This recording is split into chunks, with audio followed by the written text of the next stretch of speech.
On the eve of the wedding, I sent a group message. Victoria and I have canceled our wedding. That night, I found out she went drinking with her first love. She instead asked me, "What do you mean by canceling the wedding?" I sneered and showed her the photos on my phone.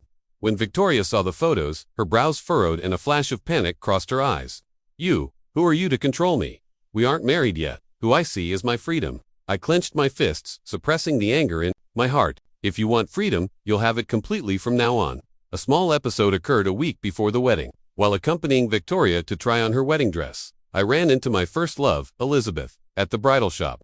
After 6 years apart, although she tried to hide it, I could sense the turmoil in her heart. Her eyes dodged mine, unable to meet my gaze directly. She still had the same pitiful look between her brows as before, but now her eyes held 1,000 complicated thoughts. As I stood there in a daze, Victoria's cry of "Husband, does this wedding dress look good on me?" pulled me back to reality. I snapped back to attention and looked at Victoria. "It's beautiful. It suits you perfectly," Victoria said excitedly. This dress was hand-sewn by designer Elizabeth. Elizabeth looked at Victoria. "This wedding dress is very precious to me." She stared at the dress on Victoria as if she held a special affection for it. Looking at the roses on the dress, I fell into a memory. "Designer Elizabeth, we'll get married next month. This is the wedding dress I designed for you with your favorite roses. You'll definitely be the most beautiful bride. Then we'll walk into the wedding hall hand in hand. Designer Elizabeth, I've decided not to keep this baby." When I asked why, she said, "We can't raise a child while sharing an apartment with others, can we?" Designer Elizabeth, I love the wedding dress. You won't go back on giving it to me, will you? I won't regret it. This wedding dress is only for you to wear. Ironically, now this dress is on my current girlfriend. I wonder if Elizabeth's mother would regret her decision back then if she knew about my achievements now. Victoria twirled in the wedding dress. "Great, hubby, let's go with this one. Honey, go pay the deposit quickly." "Okay." Victoria turned to Elizabeth. "By the way, Designer Elizabeth, we're getting married next week, and I'd like to invite you." Elizabeth glanced at me, looking flustered. To ease the awkwardness, she bent over in a welcoming gesture. "Sir, please come this way to pay the deposit." She quickly walked toward the cash register. I followed and asked softly, "How are you?" 10,000 yuan on deposit. Elizabeth stared at the computer, not answering me. "Do you regret it? Do you regret those hard days with me?"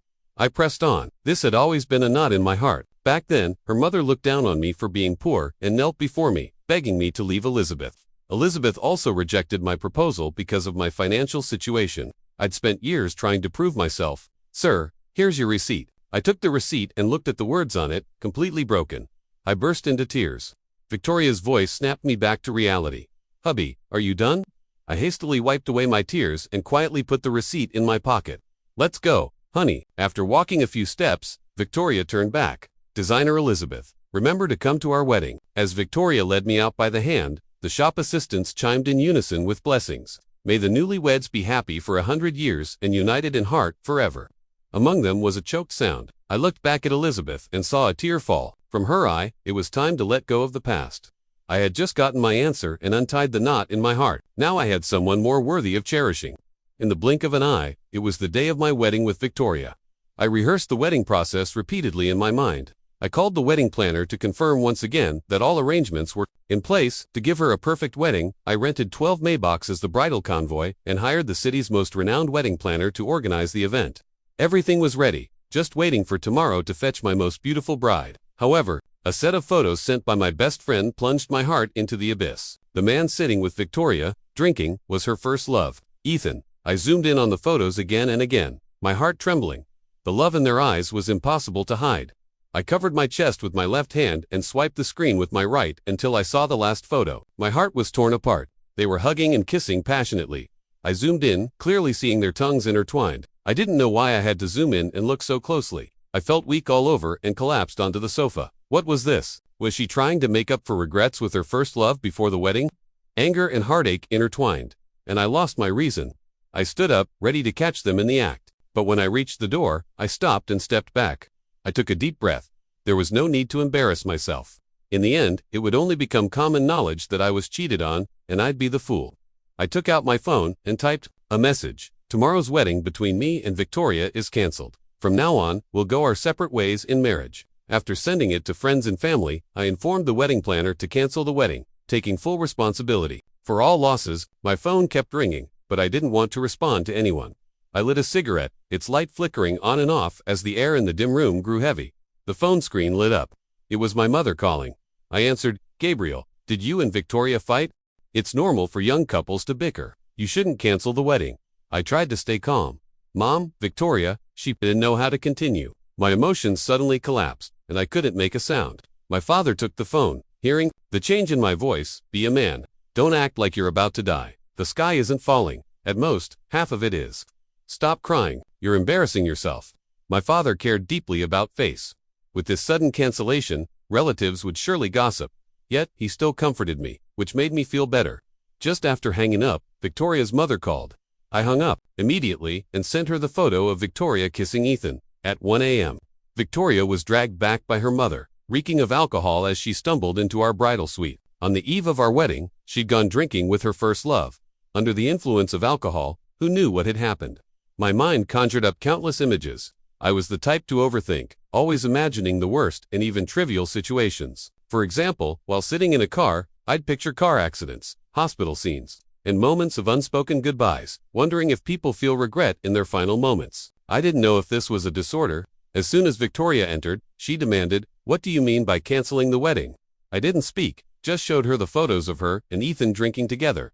Victoria froze, her face turning crimson. "Who are you to control me?" she snapped, voice laced with disdain. "We're not even married yet. Who I see is my freedom." "You want freedom. You'll have it completely from now on," I said coldly. The dim room fell silent. The only light was the faint glow of cigarette butts in the ashtray, emitting a thin haze of smoke. After a moment, Victoria said hoarsely, "There's really nothing between me and Ethan. We just had a drink. He came to wish me well.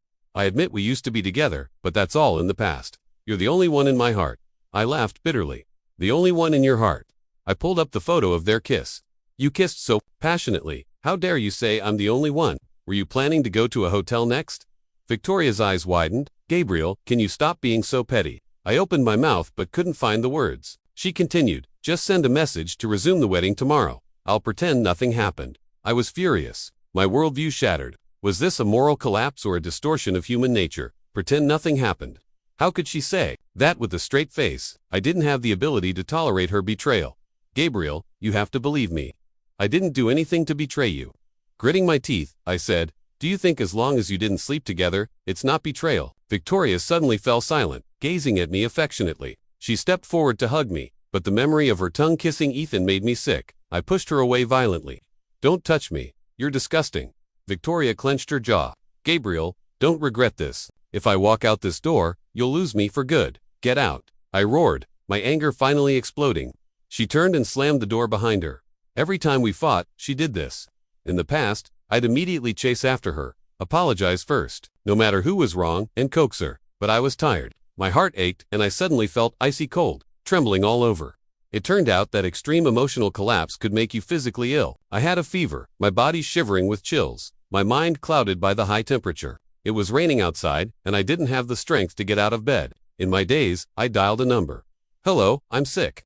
Run 9. When I woke up again, there was a needle in my hand, cold liquid trickling into my veins. I tried to recall in my haze last night. I must have called my first love, Elizabeth. I checked my phone log. Yes, it was her. It was incredible that I dialed her number unconsciously. I carefully sat up in bed and looked at Elizabeth, who was sleeping soundly. Staring at her peaceful face, I lost myself in thought. The commotion from the next bed woke Elizabeth. She hastily wiped away the saliva from her mouth, and the flush on her face was either from sleeping face down or from shyness. "How are you feeling?" she asked with concern. "Much better now. Last night, thank you. How did you manage to open the door and send me to the hospital last night?" I asked curiously. "I tried entering your birthday, and the door really opened," she said with a smile. 5 years later, she still remembered my birthday. Designer Elizabeth back then. "Ah, your 4 is backflowing." She stood up in a panic to ring the bell, leaning over me to press the button. We were so close that I could clearly feel her body heat. The position was surprisingly intimate. Only now did Elizabeth seem to realize the awkwardness. She froze for a moment, her face instantly flushing to the roots of her ears. I could feel her warm breath. "What's wrong with the 4? The nurse pushed the door open and entered, breaking the brief tension. Elizabeth stood up quickly. The 4 is backflowing." The nurse replaced the fluid for me. "Since you're okay, I should go," Elizabeth said, getting up to leave. She was leaving, and I had no reason to ask her to stay. Back then, I'd left a letter behind when I slipped away. I still vaguely remembered its contents. Designer Elizabeth, I'm leaving. I don't have the ability to give you a better life. You deserve someone better. I hope you'll be happy. Always be joyful, Gabriel. I never meant to disturb her life. If I hadn't been delirious with fever last night, I wouldn't have called her. After leaving the hospital and returning home, the bright red double happiness. Characters on the wall stabbed my eyes like a knife. I couldn't help tearing them down, crumpling them into a ball, and squeezing them tightly until my palms ached. Today was supposed to be my wedding day with Victoria. If not for what happened, we'd be walking into the wedding hall together right now. Every corner of the house was decorated with festive ornaments, now glaringly out of place. I'd hung them up myself yesterday, but now I wanted to tear them all down. I decided to sell this house. Staying here would only remind me daily of being cheated on. Opening the door, I heard a familiar voice in the living room. Gabriel, where have you been? I've been waiting for you at home all day. I frowned and replied coldly. What are you doing here? Haven't I made myself clear? Gabriel, whether you admit it or not, we're already married. Have you forgotten we haven't had a wedding or signed the marriage certificate? Thankfully, Victoria had said we'd register after the wedding, saving me the trouble of a divorce. I almost felt grateful she hadn't pressured me to sign papers. Gabriel, there's really nothing between me and Ethan. Don't make a mountain out of a molehill. Okay, a mountain out of a molehill. She'd met her first love behind my back on the eve of our wedding and even had a French kiss with him. Every word she said made me feel sick. Get out, Gabriel, she whimpered. I really didn't do anything to betray you. Her voice was full of false grievance. I sneered. I'm the narrow-minded one. I was wrong to doubt you. If you won't leave, I will. I turned and went up to the second floor, locking the bedroom door behind me. Gabriel. I took out a suitcase and started packing. When I opened the closet, I realized all my clothes had been bought by Victoria. Almost entirely gray. I actually hated gray.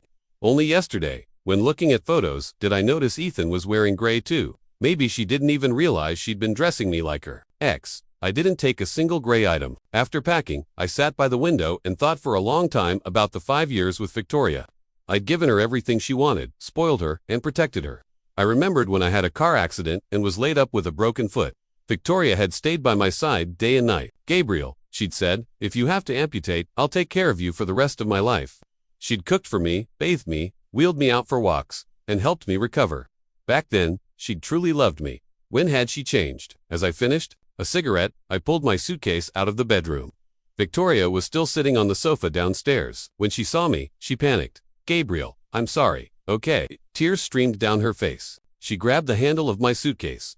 I was wrong. Don't leave. Let's start over, please. I shook off her hand and walked toward the door, pausing for a moment to look at a photo of us together. Gabriel, if you leave, I'll call Ethan to move. And right away, don't regret it, I said calmly. Forgot to tell you, I'm selling this house. You can get out now. Someone will come to change the lock soon. Victoria smiled smugly.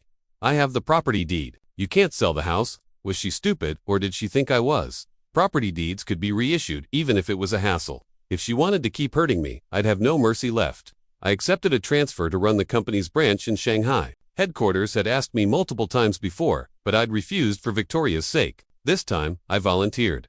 After arriving, the company's HR called me. General Manager Gabriel. There's something I think you should know. Your wife, well, Victoria, has been calling daily asking where you are. We only told her you're on a business trip. Should we inform her about your transfer? Just tell her. I resigned. You don't need to say anything else. After hanging up, I took out another phone and turned it on. Victoria's messages flooded in, almost crashing the device. Gabriel, I miss you so much. I was wrong. No one will tell me where you went, and I can't find you. Do you remember when you had the car accident and I took care of you day and night? How can you forget all the good things I did for you just because of one mistake? Gabriel, please forgive me. I was drunk that night and didn't know what I was doing, but you've always been the only one in my heart. Gabriel, I'll wait for you. Come back when you've calmed down. Love you. In Shanghai, I threw myself into work and blocked her number. I opened my photo album to delete every picture of Victoria. It was a shame. Many were great photos of me, but I had to reluctantly delete them along with her. By the time I finished clearing all traces of her, it was already midnight. I could delete every digital record of her, but the pain in my heart wouldn't heal. Victoria had become a thorn in my side. I couldn't stop wondering if she'd slept with Ethan that night. Images of messy sheets, disheveled clothes, and passionate embraces haunted me, stabbing at my heart like a knife. During the day, I tried to numb myself with work, but at night, the ordeal returned. I couldn't sleep, even with medication and therapy. Online, I read that the best cure for a broken heart was starting a new relationship. Half skeptical, I began desperately going on blind dates. One day, I ran into Elizabeth at a blind date. She was accompanying her own date. The awkwardness was unbearable. To spare our dates from discomfort, we tacitly pretended not to know each other, as if we'd rehearsed it. After the date, I sat alone in the cafe, taking out the receipt with Elizabeth's handwriting. I stared at the familiar words for a long time. In the 6 years with you, I never once regretted it. This sentence untied the knot in my heart. Back then, her mother had looked down on me for being poor, kneeling and begging me to leave Elizabeth. I couldn't bear the humiliation and left quietly. I remembered our fresh out of college days when we shared a tiny rented room and lived on Zillow for half a year to save money. We'd been full of hope for the future, but reality had torn us apart. I asked Elizabeth to meet separately to thank her for sending me to the hospital and to talk. I had so much pent up in my heart with no one to tell. She sat across from me, calm and composed. Thanks again for taking me to the hospital that night. I haven't had a chance to properly thank you. Elizabeth didn't speak, just sipped her coffee. I continued, why did you come to Shanghai? My company assigned me to manage the new branch here. What happened between you and Victoria? Elizabeth suddenly asked. I felt awkward, unsure how to explain being cheated on. It's not an honorable thing for a man to admit. After a moment, I decided to open up. Keeping it bottled up was torturing me.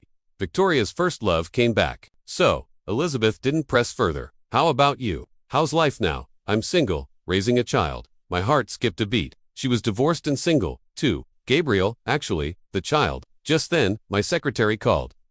Got it. What were you saying about the child earlier? Elizabeth said, it's nothing. I've been out too long. I should go. I have my car. Let me drive you. No need. It's just up ahead. A short walk. Then let me walk with you. Elizabeth didn't respond. Just stood, up and left. I followed, walking down the unfamiliar streets of this strange city with designer Elizabeth. I recalled our fresh out of college days, dragging suitcases, hunting for cheap apartments. We'd rest on park benches when tired, snack on buns and water. When hungry, back then, happiness was simple and pure. In our 6th year together, Elizabeth got pregnant. I proposed and designed a wedding dress for her, but we had no home. She didn't want the baby or marriage, and her mother knelt before me, begging me to leave. In anger, I chose to walk away. Looking back, I was young and irresponsible, abandoning her while she was pregnant. We stopped at a bun shop. I bought 2 buns and handed one to Elizabeth. She took it, her expression dim.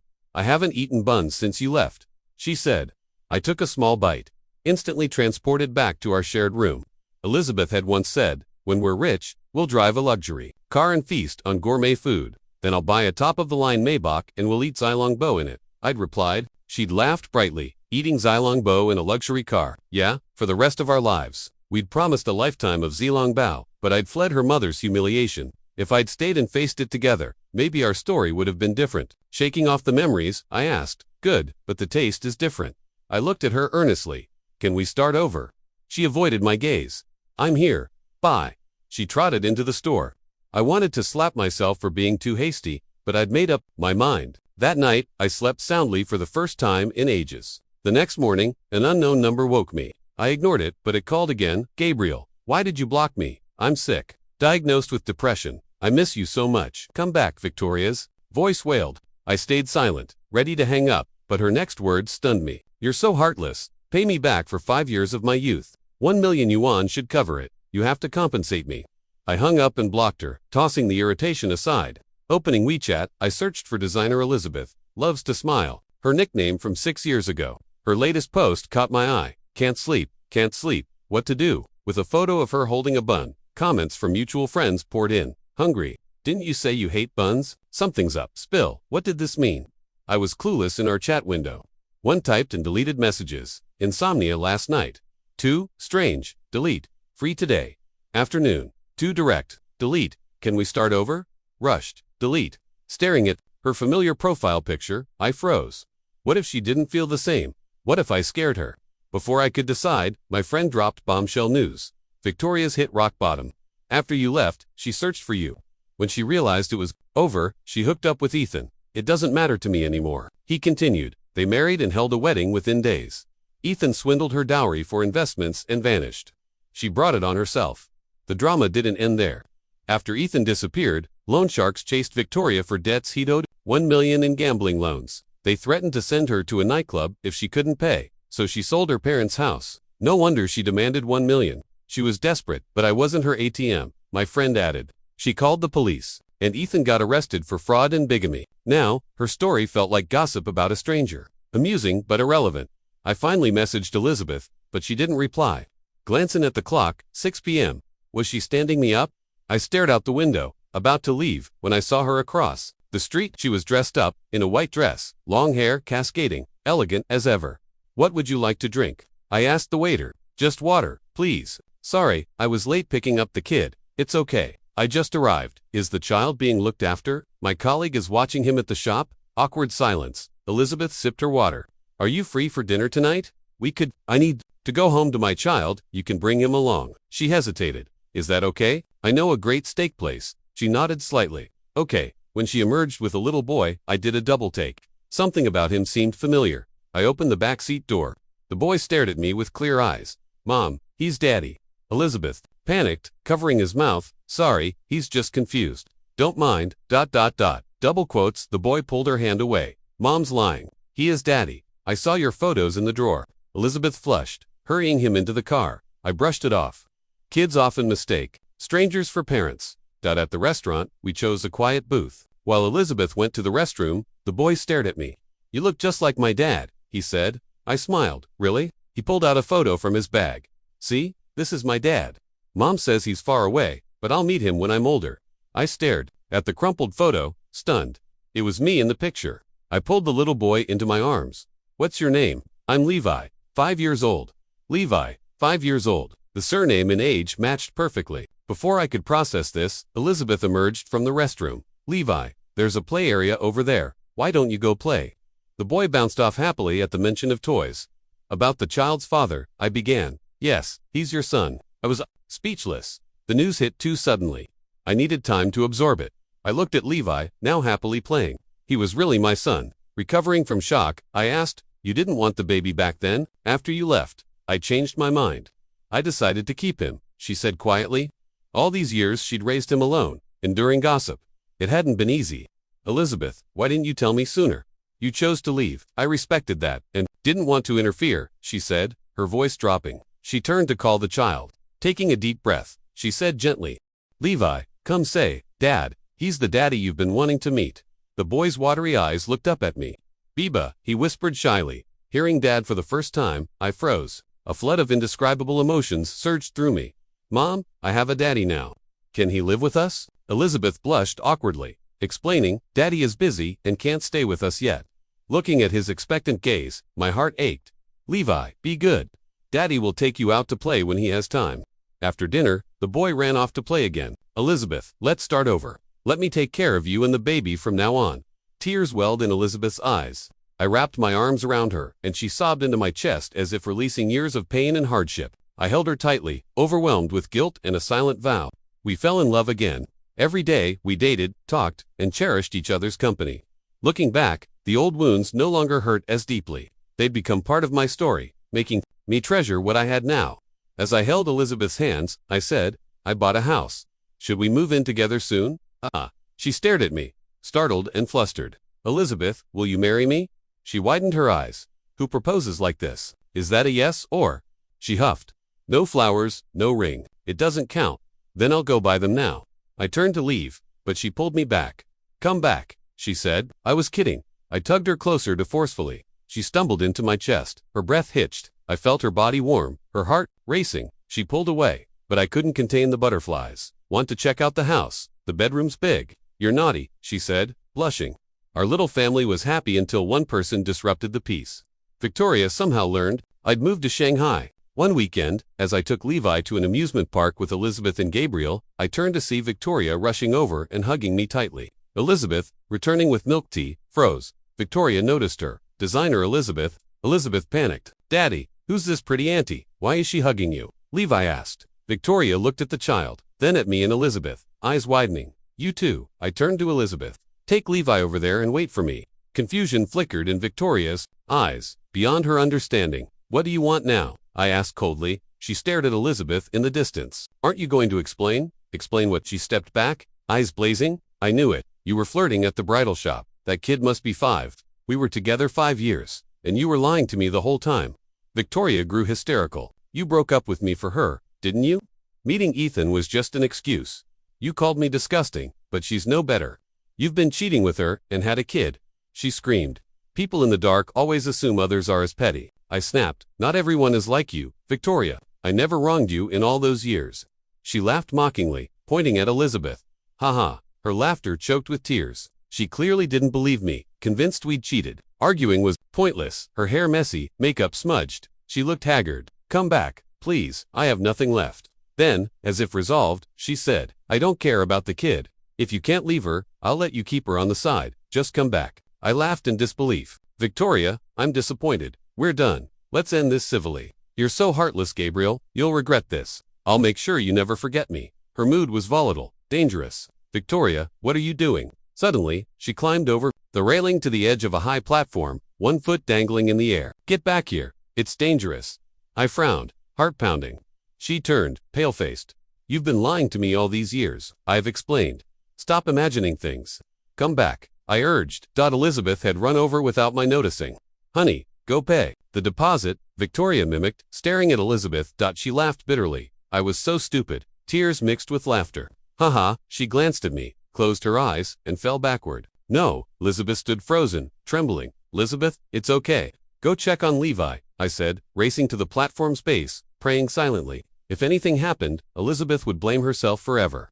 Victoria, you'd risked your life to make me remember you. How cruel. That winter, during the first snowfall, Elizabeth and I finally held our wedding. It was a romantic snowy ceremony. We walked hand in hand down a snow-covered aisle, stepping into our future. Snowflakes swirled around us like witnesses to our love, each flake shining pure and bright.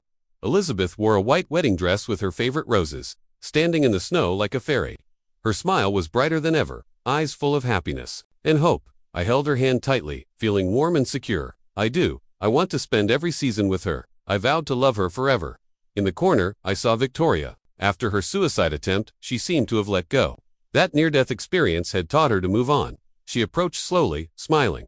Gabriel, designer Elizabeth. Congratulations.